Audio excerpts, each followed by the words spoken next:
Good morning to all of you. Today we will see our next chapter, that is drug dependence. So in introduction, every society has a trend of use of drug that alters mood, pleasure, feeling, attitude and behavior. So every society में एक trend होता है कि वो उस तरह के drug को लेना पसंद करते हैं जो कि हमारे मूड को, हमारी फीलिंग्स को, हमारे एटीट्यूड को, हमारे बिहेवियर को चेंज करता है.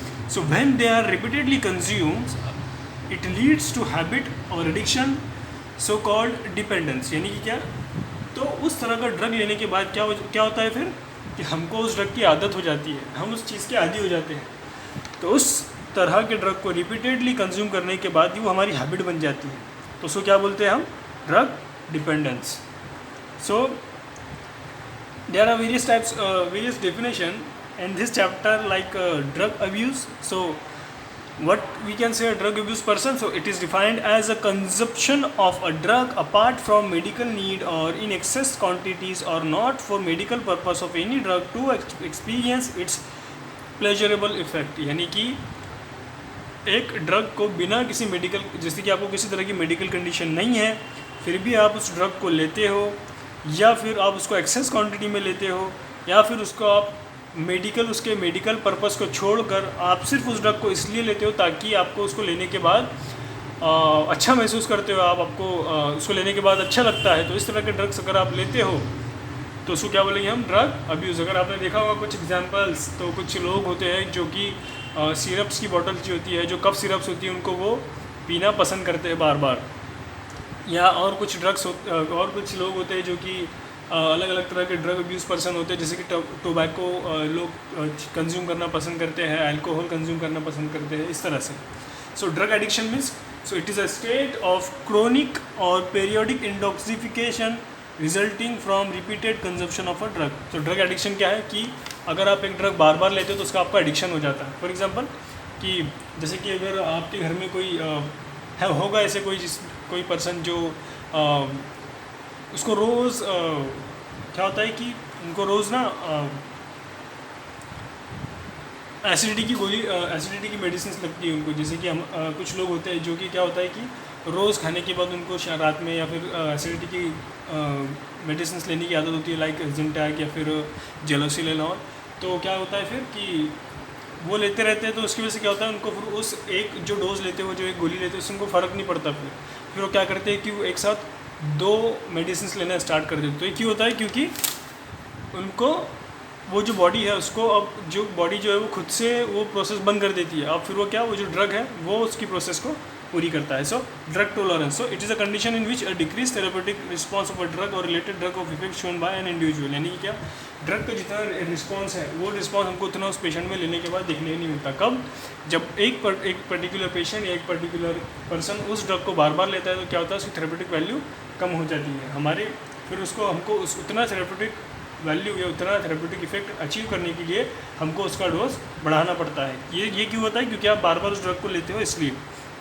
Next is drug dependence. So the world health organization has defined it as a state, psychic and sometimes physical, in which the user has a compelling desire to continue taking the drug either to experience its effect to avoid the discomfort of its absence. यानी कि क्या, ये एक ऐसी feeling होती है कि जिसमें आप, WHO ने एक ऐसी डेफिनेशन बताई है कि आप उस ड्रग को लेते हो किस लिए, ताकि जो आप उसके अफेक्ट को, या जो आपको डिसकम्फर्ट है, या फिर उसको लेने के बाद आपको अच्छा महसूस होता है, इसलिए आप उस ड्रग को लेते हो.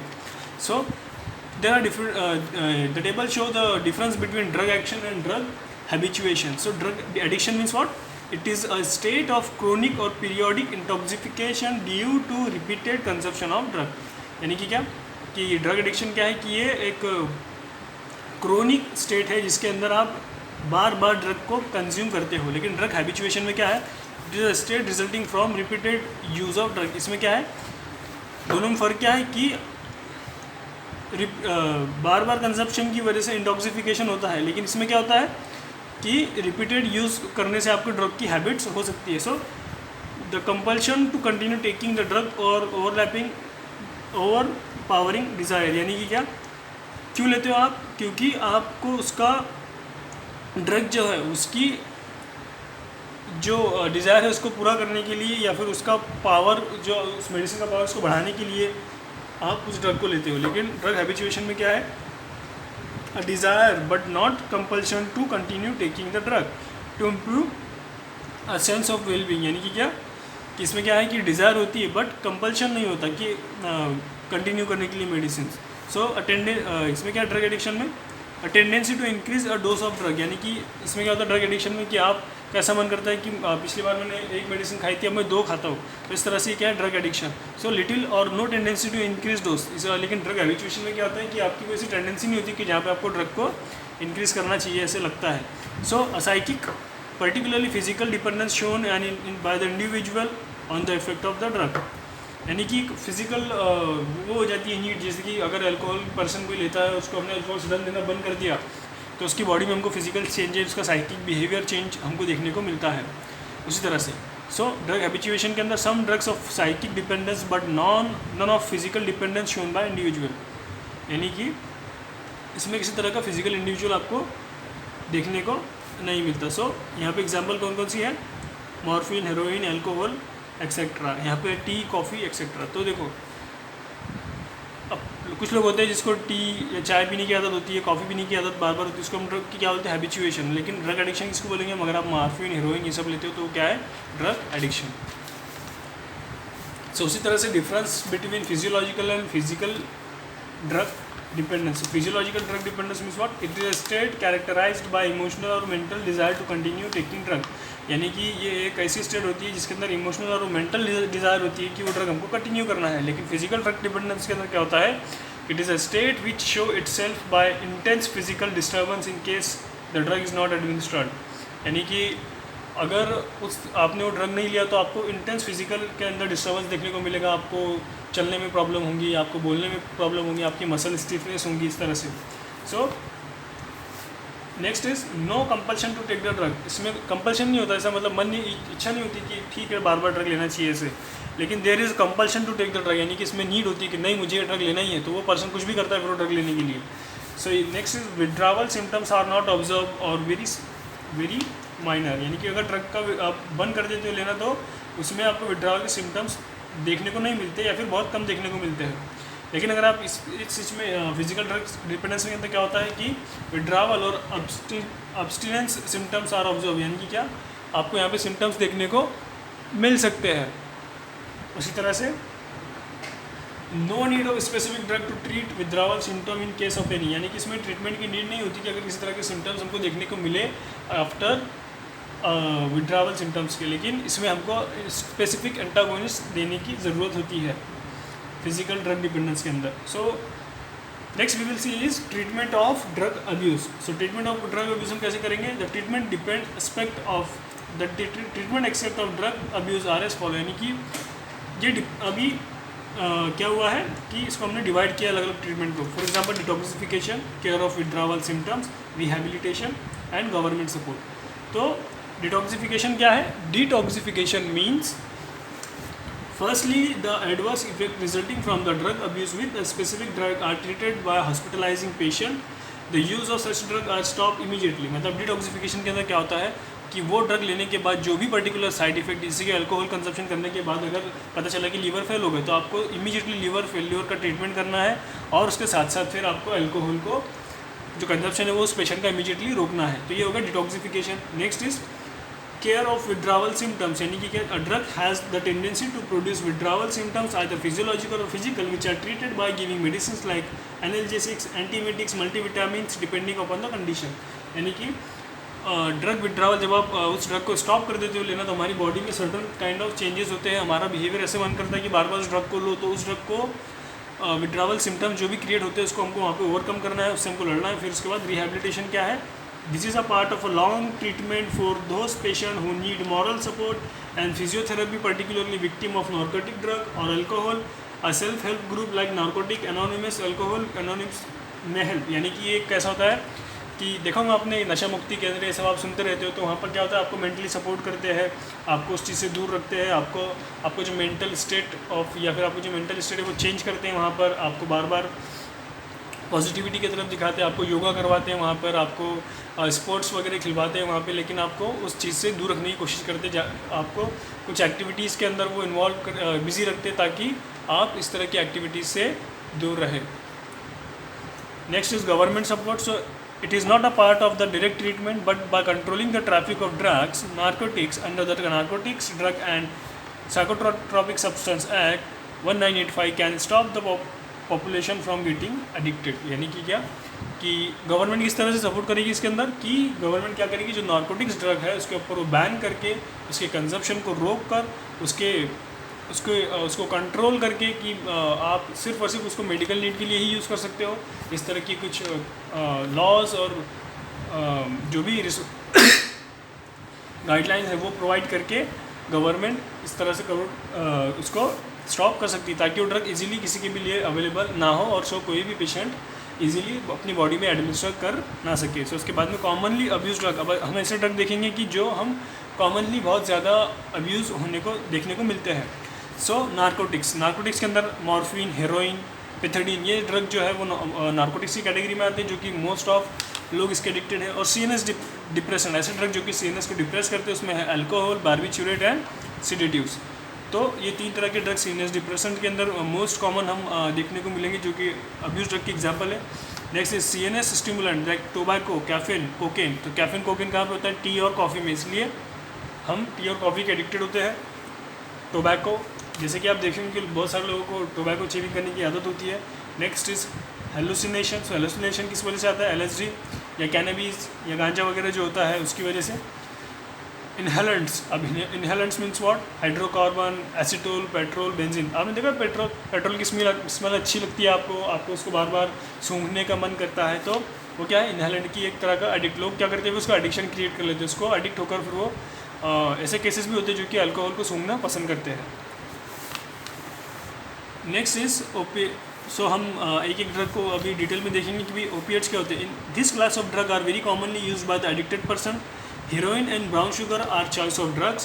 A dose of 25 mg of heroin's effect lasts for about 4 hours। यानी कि क्या कि हेरोइन का 25 mg ड्रग अगर आप लेते हो तो आप 4 घंटे तक उस पेशेंट को उसका अफेक्ट मिलता है। So repeated administration is needed to avoid physiological and physical discomfort. यानी कि क्या रिपीटेड एडमिनिस्टर जो है वो हमको लगता है फिर उसको अवॉइड करने के लिए। उसके बाद में मेडिकल कॉम्प्लिकेशंस क्या क्या है, क्या क्या हो सकता है। Abuse of opioid result in syndromes like constipation, excitement, drowsiness, swelling of hand and feet, pin point pupils, impact in male, importance in male. यानी इम्पोर्टेंस मीन क्या, इस तरह से जो साइड इफ़ेक्ट है वो हो सकते हैं, मेडिकल कॉम्प्लिकेशंस हो सकती है वहाँ पे ओपियोइड्स लेने के बाद। There are chances of hepatitis and AIDS due to the use of contaminated needles. तो अगर आप बार बार कंटेमिनेटेड नीडल्स को यूज़ करते हो ड्रग को इंजेक्ट करने के लिए, तो आपको हेपेटाइटिस और एड्स जैसी खतरनाक बीमारी भी हो सकती है। सो विड्रावल सिम्टम, यानी कि ड्रग स्टॉप करने के बाद या सडन स्टॉपेज के बाद क्या होगा, सडन स्टॉपेज ऑफ मॉर्फिन और heroin shows withdrawal symptoms which varies with person to person. The abstinence symptoms begin after 8 hours of the last dose and the last of for a couple of month. The stages are summarise as under. यानी कि क्या कि आप immediately अगर drug को stop कर देते हो तो आपको ये जो ड्रग के सिम्टम्स है वो अलग अलग आपको देखने को मिल सकते हैं, लेकिन ये वैरी होते हैं पर्सन टू पर्सन, पर्सन की फिजियोलॉजिकल कंडीशन के ऊपर ये डिपेंड होता है। और ये सिम्टम्स जो है वो आखिरी डोज लेने के 8 hours के बाद हमको देखने को मिलते हैं। तो यहाँ पर उन्होंने उसको कैटेगराइज किया है कि 8 या फिर 8 hours के बाद कौन कौन से सिम्टम्स देखने को मिल सकते हैं हमको। यॉर्निंग, एंजाइटी, स्वेटनिंग, क्राइंग और रिनोरिया हमको वहाँ पर देखने को मिल सकता है। एंड 20 hours के बाद क्या देखने को मिलता है, चिल्स एंड पैनिक होता है पर्सन, उसको ठंडी बननी स्टार्ट होती है इस तरह से। और उसके बाद 24 to 48 hours के बाद नवेशिया, वॉमिटिंग, डायरिया, हाइपरटेंशन विच में लीड टू फीवर चढ़ जाता है फिर उसको। और फिर 1 week के बाद क्या होता है, इसको सीवियर मसल क्रैम्प वहाँ पर होना स्टार्ट हो जाते हैं।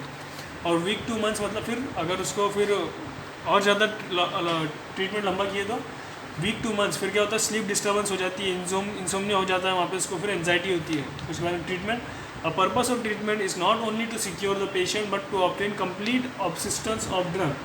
यानी कि क्या कि जो पेशेंट जो ट्रीटमेंट है वो इस तरह से होनी चाहिए कि ना सिर्फ पेशेंट उस मेडिसिन से दूर हो, बल्कि वो जो भी उसको सिम्टम्स आ रहे हैं उसके वो भी क्लियर हो वहाँ पे। सो फार्माकोलॉजिकल अप्रोच कैसे लेंगे आप? A narcotic antagonist like naltrexone is given orally, it block the action of opiates. यानी कि क्या कि नल्ट्रेक्सोन क्या है कि ये एंटागोनिस्ट है ओपोइड्स का, मतलब ओपोइड्स की अपोजिट में एक्शन ये बताता है और उसकी एक्टिविटी को, जो ओपोइड्स है उसकी एक्टिविटी को एंटागोनाइज करता है। सो ये आपको देना है। और इसके साथ में substitute like methadone at the dose of 30 mg is divided, dosage is given for initial 3 days, then the dose is reduce to 10 mg per kg per day. यानी कि ये जो मिथाडोन है ये ओपियोइड से सिमिलर ड्रग है। आपको क्या करना है, इसको पहले वो मिथाडोन देना है, फिर उसके बाद आपको पहले 30 mg देना है, फिर उसके बाद वो डोज को आपको इनिशियल स्टार्ट 3 days में देना है, फिर उसके बाद में आपको जो डोज है वो कम करना है, 10 mg पर डे देना है आपको। फिर उसके बाद में फिजियोलॉजिकल अप्रोच क्या है? Apart from the drug treatment, moral and social counselling is desirable in such condition. वहाँ पे आपको फिर पेशेंट को इमोशनली और मेंटली आपको उसको प्रिपेयर करना है, आपको उसको हिम्मत देनी है, उसको आपको समझाना है, इस तरह से आप थेरेपी उसको योगा करवाना है, इस तरह से आपको उसकी ट्रीटमेंट देनी है। Next is hallucination. अब हेलुसिनेशन ड्रग आप लेते हो तो क्या होगा? Some group of drugs produce hallucination. It is the state in which perception of matters और नो रियलिटी और feeling with no external cause and other alteration or mood like illusion, delusion, ideation or etc. are absorbed by the effect of such drugs. तो hallucination means what? कि ऐसा drug जिसको लेने के बाद में आपको फीलिंग, किसी चीज़ की फीलिंग नहीं होती है आपको आप अपने ही एक नशे में होते हो, उसके बाद में आपको अपने आप एक इमेजिनेशन के अंदर होते हो, आपका बाहर की दुनिया से कोई कनेक्शन नहीं होता। फिर उसके बाद में आपको पेन भी फील नहीं होता। अगर आपको कोई मारा उस सिचुएशन में, आपको कोई पेन या मारने की कोशिश करे तो आपको पेन फील नहीं होता। देखा है आपने अल्कोहल, आपने सुना है जो उसको अल्कोहल पिया हुआ था उसको फिर मारने के बाद उनको कुछ असर नहीं होता, इस तरह से सुनने को मिलता है। तो क्यों? क्योंकि बिकॉज उनकी हेलुसिनेशन एक्शन होती है, इसलिए। सो साइकोमेट्रिक, अभी देखो other terms are use for hallucination. अब देखो हेलुसिनेशन को बोलने के लिए और अलग टर्म्स भी है जिसको हम साइकोमेट्रिक बोलते हैं। मतलब क्या? मीन्स द एक्शन प्रोड्यूस और resembling with those observed in natural साइकोसिस। यानी कि क्या, जो साइकोसिस की कंडीशन होती है वो वहाँ पे क्रिएट होती है। जो साइकिक पेशेंट होता है लाइक कैनबिस, उसको लेने के बाद में आप थोड़ा सा साइकिक बिहेवियर कर सकते हो, वहाँ पर आपको देखने को मिल सकता है। So psychedelics, mind relieving. तो माइंड रिलीविंग ड्रग कौन से? Drug causes mark change in perception, judgement और मूड। तो कुछ ड्रग ऐसे होते हैं जो कि हमारे मूड में या फिर हमारे परसेप्शन में या फिर हमारे सोचने के तरीके में चेंजेस ला देते हैं, जैसे कि लाइसर्जिक एसिड, डायइथामाइड या स्कोपोलामाइन, कीटामाइन और हर्मलिन। ये ड्रग है जो कि माइंड रिलीविंग होते हैं। जो भी स्ट्रेस होता है वहाँ पर हमको फिर उस तरह से हम उस चीज़ से फिर वहाँ से हमारा दिन हटता है। तो cannabis means what? So cannabis sativa is obtained from the hemp plant, it is available in various form use. So next is, so इसकी टाइप्स कौन सी?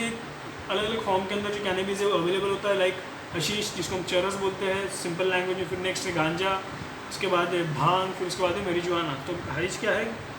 हशीश क्या है? चरस किसको बोलते हैं हम? Dried execute obtain from flooring tops. यानी कि जो प्लांट है उसका जो फ्लावर्स होते हैं उसके टॉप्स को ड्राई किया हुआ जो होता है उसको बोलते हैं चरस। और गांजा किसको बोलते हैं? Resinous mass obtain from leaves. यानी कि क्या, रेजिन्स होते हैं जो कि उस प्लांट की लीव्स से मिलता है। भांग क्या होता है? Active substance obtain from dried leaf flowering shoots. यानी कि क्या, इसमें भांग में क्या होता है? लीफ और फ्लावरिंग के शूट्स होते हैं। उसके बाद marijuana क्या होता है? It is an extract of a plant और any chopped part of plant. यानी कि क्या, marijuana क्या होता है? उस प्लांट का पाउडर या फिर उसका चॉप किया हुआ प्लांट बोल सकते हैं हम उसको। उसके बाद में सिम्टम्स क्या क्या है इसके? अगर आप इस तरह के ड्रग्स लेते हो तो start with in few minutes after consuming the dose, feeling of drowsiness and floating. आपको फीलिंग ड्राउजीनेस फील होगा, फीलिंग ऑफ डांसिंग ऐसे आपको फील होगा वहाँ पर। और wrong perception of sound, colouring etcetera, आपको वहाँ पर रॉन्ग परसेप्शंस जो है वो आ सकते हैं साउंड के, कलर्स के। मेमोरी इम्पेयरमेंट और फॉर शॉर्ट ड्यूरेशन आपको मेमोरी इम्पेयरमेंट हो सकता है, कन्फ्यूजन हो सकता है, इन कोऑर्डिनेशन, साइकेट्रिक बिहेवियर्स हो सकते हैं वहाँ पे, मतलब कुछ अलग साइकेट्रिक बिहेवियर आपको देखने को मिल सकते हैं। Treatment, a supportive environment is needed, anti anxiety and tranquilliser like diazepam are given. तो इस तरह के पेशेंट को क्या देते हैं हम? एंटी एंजाइटी जिनको मेडिसिन जो होती है वो, या फिर ट्रांकुलाइजर्स यानी कि जो जिससे नींद आती है उस तरह की मेडिसिन हम वहाँ पर उनको देते हैं। फिर next is alcohol. So alcohol is consume by the community for a variety and reasons, either to experience euphoria, evaluate anxiety, or on social ground as a part of living style. A chronic consumption of alcohol resulted in increased capacity of metabolites. The metabolite process decline or stop a period of time. This result into tolerance or higher concentration of alcohol is needed. अब इसके अंदर क्या होता है, alcohol लेने की वजह से कौन लोग लेते हैं, जिसकी मतलब जिसको यूफोरिया या फिर जिसको एंजाइटी की फीलिंग होती है, या फिर कोई सोशल ग्राउंड, यानी कि क्या मतलब जैसे कि आपने सुना होगा कि जो पंजाबी लोग होते हैं वो उनमें ड्रिंक वगैरह सब आम बात होती है ना। तो इस तरह से जो लाइफस्टाइल होती है वो इसके पर्सन की उसके ऊपर भी डिपेंड करता है ना। तो इस तरह से लोग उसको कंज्यूम करते हैं। फिर उसकी वजह से मेडिकल कॉम्प्लिकेशंस क्या क्या हो सकती है, decrease in appetite, gastric disturbance, hepatic complications, hypoglycaemia, convulsive disorder वहाँ पर आपको हो सकती है। और अगर आप उसका सडन स्टॉप करते हो ट्रीटमेंट का तो आपको क्या हो सकता है, फिर the symptom start after 6 to 8 hours and stopping the dose of alcohol ranging from hangover to delirium. यानी कि आप अगर इसको स्टॉप करते हो तो आपको हैंगओवर हो सकता है वहाँ पे, आपको फिर क्या हो सकता है वहाँ पे आपको ऐसे नशा जैसे मतलब फील होगा कि भाई से सुस्ती जैसे फील होगा वहाँ पे आपको। आफ्टर 6 to 8 hours आपको क्या होगा वहाँ पे, हेडेक हो सकता है, स्वेटिंग हो सकता है, टैचिकार्डिया, मसल ट्विच और इंसोम्निया आपको हो सकता है। फिर 2 to 3 days के अंदर क्या होगा, डिसओरिएंटेशन, हेलुसिनेशन हो सकता है, और फिर सीजर्स भी आ सकते हैं, आपको एपिलेप्सी के झटके भी आ सकते हैं। Treatment like diazepam, disulfiram in the dose of 0.5 mg per day, thiamine और न्यूट्रिशनल डिस्टर्बेंस हो सकता है आपको। तो इस तरह से जो हमारा चैप्टर है दैट इज़ चैप्टर नंबर 9 वो यहाँ पर ख़त्म होता है। In the next lecture we will see our last chapter of this syllabus that is bioavailability of drug. Thank you.